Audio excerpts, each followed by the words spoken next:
আমি সেদিন ৪৫ বছর বয়সে পা দিয়েছি। আমার এক বন্ধু জিজ্ঞেস করলো, আমি নিজের মধ্যে এই বয়সে পৌঁছে কিছু পরিবর্তন অনুভব করছি কিনা। আমি উত্তর দিলাম, এত বছর নিজের পিতামাতা, ভাই বোন, ছেলে মেয়ে, বন্ধু বান্ধব সবাইকে ভালোবাসা দেবার পর এবার শুধু নিজেকে ভালোবাসতে শুরু করেছি। হ্যাঁ, আমি পরিবর্তিত হচ্ছি। দীর্ঘদিন পরে বুঝতে পেরেছি যে আমি কোনো মানচিত্র নই, যে সমস্ত জগৎ আমার উপর দাঁড়িয়ে থাকবে। তাই সবাইকে ছেড়ে ফেলে আমি বদলে যাচ্ছি।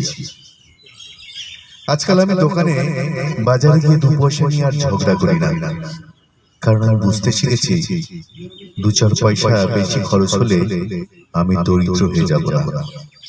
বরং যে লোকটি ২ পয়সা বেশি রোজগারের আশায় মাথার ঘাম পায়ে ফেলেছে, সে ২ পয়সা বেশি পেলে হয়তো তার মেয়েটির লেখাপড়ার খরচ চালাতে পারবে।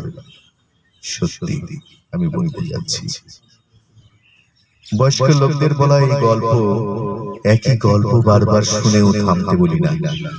বুঝতে শিখেছি এই গল্পগুলোর মধ্যে তাদের অতীতের স্মৃতি জড়িয়ে রয়েছে, যা তাদের নিস্তরঙ্গ জীবনে কিছুটা আনন্দ বয়ে আনে।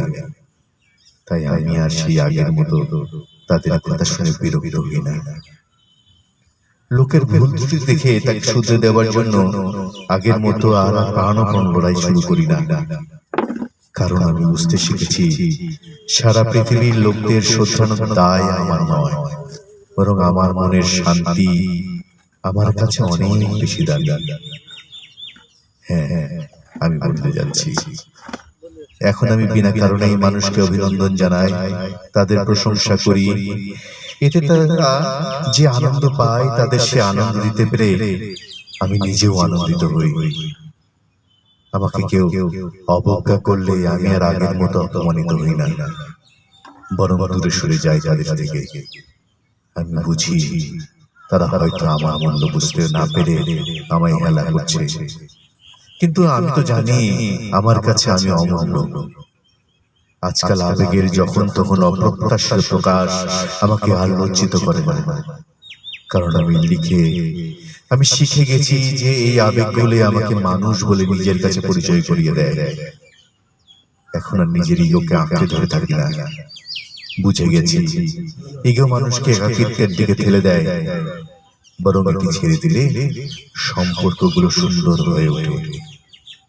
প্রতিটি দিন জীবনের শেষ দিন মনে করে বাঁচি, তাই দিনের প্রতিটি মুহূর্তকে মূল্যবান মনে করে জীবনকে উপভোগ করে বাঁচতে শিখে গেছি। আমি অন্তর দিয়ে অনুভব করছি নিজেকে আনন্দ দেবার জন্য অন্যের উপর নির্ভর করতে নেই। আমার আনন্দের জন্য কেউ দায়ী নয়, আমি নিজেই সম্পূর্ণভাবে আমার সুখ, আমার আনন্দের জন্য দায়ী। হ্যাঁ, আমি বদলে যাচ্ছি। এই বয়সে পৌঁছে আমি জীবনের প্রকৃত অর্থ বুঝতে শিখেছি, তাই আমার ভেতর পরিবর্তন হয়ে চলেছে। পৃথিবীর সবকিছুই আরো সুন্দর মনে হচ্ছে। মহান সৃষ্টিকর্তাকে এত বছর না স্মরণ করলেও সৃষ্টিকর্তা আমার প্রতি যে করুণা দেখিয়েছেন তা ভেবে আরো বেশি লজ্জিত বোধ করছি। ধন্যবাদ।